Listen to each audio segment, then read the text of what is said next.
नमस्कार बंधुगण आपण मानकु आम यूट्यूब चैनल को स्वागत। आपण मानकु आम यूट्यूब चैनल गोटे नुआ वीडियो को बहुत बहुत स्वागत। केमिति अछंती बंधुगण? आशा करुछि बंधुगण आपण माने समस्ते बहुत भलरे थिबे। आ ईश्वर को हमर प्रार्थना कि आपण सब बेले खुशी रे रुहंतु। फ्रेंड्स, परमात्मांकर घरे खुशीर स्थिति आसी जाइछि।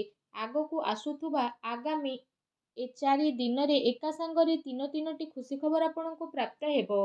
आपण खुशी को शुणी नाचिबाकू लागिजिबे। काहींकि ना जदि कहिबा खुशी खबर किछि एमिति रहिछि कि आपणकर कुंडली रे बहुत बड़ चमत्कार हेबा पई जाउछि। काहींकि ना आगो को आसुथुबा ए 4 दिन रे आपणक भितरे किछि एपरि महासंजोगर निर्माण हेबा पई जाउछि जहा गोटे नुह दुईटी नुह पूरा 3 खुशी खबर आपणक पई नै आसुछि। आपणक घर को आसीबे स्वयं मां लक्ष्मी। आपण ठीक सुनी सारिछंती। आगो को आसुथुबा ए 4 दिन रे आपणकर किस्मतर ताला खोलिबा पई जाउछि। ता सहित सफलतार चाबी एबे आपणक हाथ रे रहिबो। आपण समस्तंको कहि रखिबी एठी कि भाग्यर देवता आपणकर कुंडली रे दुईटी बड़ चमत्कारी ग्रहंकर सह निर्माण करि सारिछंती। तो आगो को आसुथुबा ए आगामी 4 दिन रे ब्रह्मांडर सबु देवा देवींकर आशीर्वाद आपणको प्राप्त हेबो। ता सहित आपण मानक एठी कहि रखिबी एबे आपणकर जीवार अंदाज पूरा बदली जिवो। एहा कहि रखंतु कि गोटे नुआ किरणर आरंभ हेबा पई जाउछि। आपणकर जेउ काम मझिरे मझिरे अटकिकी रहुतुला, आपणकर जीवन काल रे बहुत अधिक असुविधा देखुथिले, एबे आपणकर अटकी थिबा कार्य पूर्ण हेबो। ता सहित आपणक जीवनर सबु समस्या मध्य दूर होई जिवो। आपणकर सबु कार्य एबे बदलिबाकू जाउछि। अन्य सामना रे आपण हाथ आदो भी आउ देखांतु नाही। कारण जदि कहिबा आपणक जीवन संपूर्ण भाबरे जेहेतु बदलिबो तो लोक आपणक पाखरु परामर्श नेबाकू आसिबे।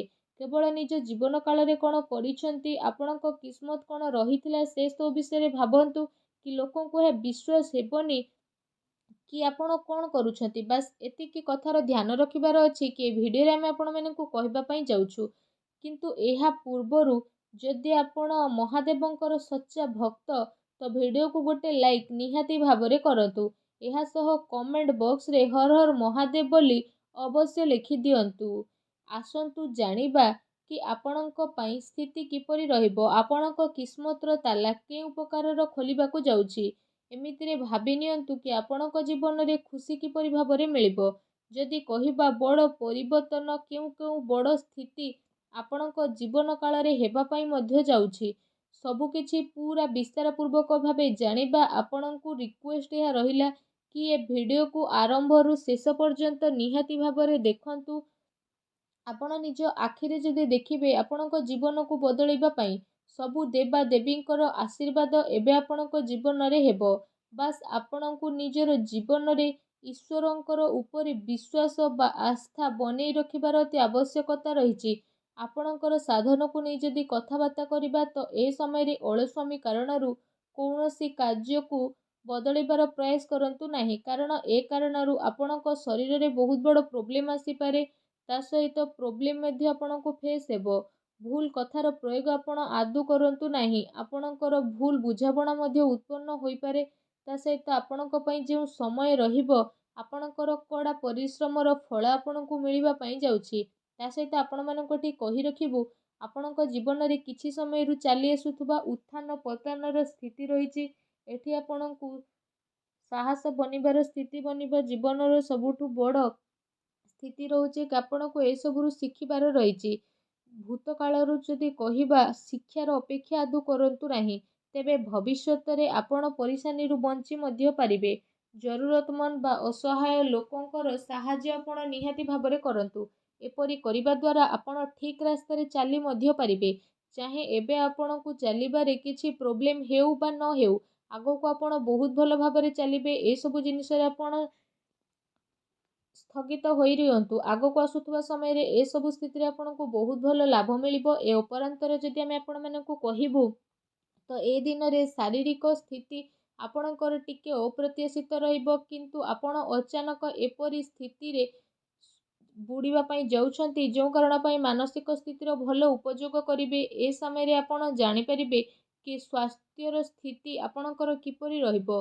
କାରଣ ଆପଣ ଆପଣଙ୍କର ସ୍ୱାସ୍ଥ୍ୟରେ ପ୍ରୋବ୍ଲେମ୍ ହେବା କାରଣରୁ ନିଜର ମାନସିକ ସ୍ଥିତି କାରଣରୁ ନିଜର ନିର୍ଦ୍ଧାରିତ ସମୟରେ ସ୍ଥିତିକୁ ପରିବର୍ତ୍ତନ କରିପାରିବେ, ଯେଉଁ କାରଣ ପାଇଁ ଆପଣଙ୍କୁ କାଫି ଅଧିକ ଖୁସି ମିଳିବ। ଆପଣ ଏପରି କିଛି ଲୋକଙ୍କ ସହ ମିଶିବେ ଯାହାଦ୍ୱାରା ଆପଣ ଲମ୍ବା ସମୟରୁ ଅପେକ୍ଷା ବା ଇନ୍ତଜାର କରି ରହିଥିଲେ, ଅର୍ଥାତ୍ ଆପଣଙ୍କର ଦିଲ୍ ଆଉ ଦିମାଗ ମଧ୍ୟ ଖୁସି ହୋଇଯିବ। ବହୁ ସମୟରୁ ଏ ସ୍ଥିତି ଆପଣଙ୍କର ରହିଥିଲା କି ଆପଣ କ'ଣ କରିବେ କ'ଣ କରିବେନି, ପ୍ରେମର ସ୍ଥିତି ମଧ୍ୟ ଆପଣଙ୍କର ବହୁତ ଭଲ ରହିବ। ଆପଣ ସେସବୁ ବ୍ୟକ୍ତିଙ୍କ ଭିତରେ ଭାବିକି ଆଗକୁ ମଧ୍ୟ ବଢ଼ିବେ। ତା ସହିତ ଧୈର୍ଯ୍ୟର ସହିତ ଆପଣ ଆପଣଙ୍କର ଭାବନାର ସହ ଆଗକୁ ମଧ୍ୟ ବଢ଼ିବେ। ଏ ବଦଳୁଥିବା କ୍ୟାରିୟର ଆପଣଙ୍କ କ୍ୟାରିୟରରେ ଏହା ସଂକେତ ପ୍ରଦାନ କରୁଛି କି ଆପଣଙ୍କୁ ଆପଣଙ୍କ ଜୀବନ କାଳରେ ବହୁତ ବଡ଼ ପରିବର୍ତ୍ତନ ଦେଖିବା ପାଇଁ ମିଳିବ। କିନ୍ତୁ ଏ ପରିବର୍ତ୍ତନ ଆପଣଙ୍କୁ ଏହା କହିବ କି ନୂଆ ଚାକିରି ସ୍ଥିତି ଆପଣଙ୍କର ବଦଳୁଛି। ତା ସହିତ ଆପଣଙ୍କୁ ଟ୍ରାନ୍ସଫର ମଧ୍ୟ ଏ ସମୟରେ ଆସିପାରେ। ତା ସହିତ ଆପଣ ଠିକ୍ ଶୁଣି ସାରିଛନ୍ତି। ତା ସହିତ ଆପଣଙ୍କୁ ଏଠି କହି ରଖିବୁ, ଯଦି ଆପଣଙ୍କ ପାଖରେ ସବୁ କିଛି ଅଛି କିନ୍ତୁ ଆପଣଙ୍କ ପାଖରେ ଖୁସି ନାହିଁ, ତ ଆପଣ ଆପଣଙ୍କର ଶରୀରକୁ ଆଉ ଧନ ସମ୍ପତ୍ତିକୁ ନେଇ ଖୁସି ଅନୁଭବ କରିବେ। ଯଦି ଆପଣଙ୍କୁ ଜୀବନରେ ଖୁସି ରହିବାର ଅଛି ତ ଆପଣଙ୍କୁ ସବୁବେଳେ ସକାରାତ୍ମକ ଭାବନାର ସହ ଆଗକୁ ବଢ଼ିବା ଦରକାର। ନିଜ ଜୀବନରେ ସବୁବେଳେ ନିଜକୁ ଖୁସିପୂର୍ଣ୍ଣ ରଖିବା ପାଇଁ ଅନ୍ୟର ପ୍ରଶଂସା କରିବାର ଆବଶ୍ୟକତା ରହିଛି। ଆମ କହିବାର ଅର୍ଥ ଏହା ନୁହଁ କି ଆପଣ କୌଣସି ଖରାପ ମଣିଷର ପ୍ରଶଂସା କରନ୍ତୁ। ଆପଣ ଏମିତି ମଣିଷର ପ୍ରଶଂସା କରନ୍ତୁ ଯିଏ ସେ ପ୍ରଶଂସାର ଲାୟକ ଅଟନ୍ତି। ଏମିତି କରିବା ଦ୍ୱାରା ଆପଣଙ୍କୁ ଭିତରୁ ହିଁ ଗୋଟେ ନୂଆ ଖୁସି ବା ଆନନ୍ଦ ଅନୁଭବ ହେବ। ଅନ୍ୟର ପ୍ରଶଂସା କରିବା କୌଣସି ଉଚିତ କଥା ନୁହଁ, କିନ୍ତୁ ଏହା ଏମିତି ନୁହଁ କି ଆମେ ଏମିତି କିଛି ବ୍ୟକ୍ତିର ପ୍ରଶଂସା କରୁଛୁ ଯିଏ ସେ ପ୍ରଶଂସାର ଲାୟକ ନୁହଁ। ଏମିତିରେ ଯଦି କହିବା, ଆମେ ସବୁ ଲୋକଙ୍କ ସହ ଏମିତି କିଛି ହୋଇଥାଏ କି କେବେ ନା କେବେ କୌଣସି ମୁସିବତରେ ଆମେ ପଡ଼ିଯାଉ ଆଉ ଏହା ପାଇଁ ଅନ୍ୟର ସାହାଯ୍ୟ ମାଗିବା ପାଇଁ ମଧ୍ୟ ପଡ଼ିଥାଏ। ତ ଆପଣ ଅନ୍ୟର ସାହାଯ୍ୟ ମାଗନ୍ତୁ। ତା ସହିତ ଆପଣ ପରିସ୍ଥିତିରେ ରହିବା ପାଇଁ ଟ୍ରାଏ କରନ୍ତୁ। ଯଦି ଆପଣଙ୍କ ଉପରେ ଛୋଟ ମୋଟ ପ୍ରୋବ୍ଲେମ୍ ଆସୁଛି ତ ଆପଣ ନିଜର ସାହାଯ୍ୟ ପାଇଁ ନିଜକୁ ହିଁ ପ୍ରସ୍ତୁତ କରନ୍ତୁ, ନା ଅନ୍ୟକୁ। ଯଦି ଆପଣ ଏମିତି କରିବେ ତ ଆପଣ ଜୀବନରେ ବହୁତ ଆଗକୁ ବଢ଼ିବେ। ଆପଣଙ୍କର ଇଚ୍ଛାର ମଧ୍ୟ ପୂରଣ ହେବ। ତ ସବୁବେଳେ ନିଜ ଜୀବନ କାଳରେ ଖୁସି ରହିବା ପାଇଁ ଆପଣ ଟ୍ରାଏ କରନ୍ତୁ। ଆପଣଙ୍କୁ ନିଜ ଜୀବନରେ ସଫଳତାର ଅବଶ୍ୟ ପ୍ରାପ୍ତ ହେବ। ଭଲ କର୍ମ କରିବେ ତ ଆପଣଙ୍କୁ ଭଲ ଫଳ ମଧ୍ୟ ପ୍ରାପ୍ତ ହେବ। ତ ଜୀବନରେ ସବୁବେଳେ ଭଲ କାର୍ଯ୍ୟ ହିଁ କରନ୍ତୁ। ଭୁଲ କାମ କରିବା ଠାରୁ ଦୂରେଇ ରୁହନ୍ତୁ। ଆଜିର ଦିନକୁ ଖୁବସୁରତ ବନାନ୍ତୁ, କାରଣ କିଏ ଜାଣିଛି କାଲି ଆମେ ଥିବା କି ନଥିବା। ଯଦି ଆଜିର ଦିନକୁ ଆମେ ଭଲ ବନେଇକି ରଖିବା ତ ସାରା ଦୁନିଆ ଆମକୁ ମନେ ପକେଇବ। ତେଣୁ ସବୁବେଳେ କିଛି ନୂଆ କରିବା ପାଇଁ ଟ୍ରାଏ କରନ୍ତୁ। କିଛି କ୍ରିଏଟିଭ୍ ଜିନିଷ କରିବା ପାଇଁ ଆପଣ ଟ୍ରାଏ କରନ୍ତୁ। ତା ସହିତ ଯଦି କହିବା, ଏ ଭିଡ଼ିଓ ଆପଣଙ୍କୁ ଆଶା କରୁଛି ଭଲ ଲାଗିଥିବ। ଯଦି ଭିଡ଼ିଓଟି ଆମର ଭଲ ଲାଗିଥାଏ ତ କମେଣ୍ଟ ବକ୍ସରେ ଜୟ ଭୋଲେନାଥ ଅବଶ୍ୟ ଲେଖନ୍ତୁ। ଭିଡ଼ିଓକୁ ଗୋଟେ ଲାଇକ୍ କରନ୍ତୁ ଏବଂ ଚ୍ୟାନେଲରେ ନ ଆସିଥିଲେ ଚ୍ୟାନେଲକୁ ସବସ୍କ୍ରାଇବ୍ କରିବା ପାଇଁ ଆପଣ ଆଦୌ ବି ଭୁଲନ୍ତୁ ନାହିଁ। ଧନ୍ୟବାଦ।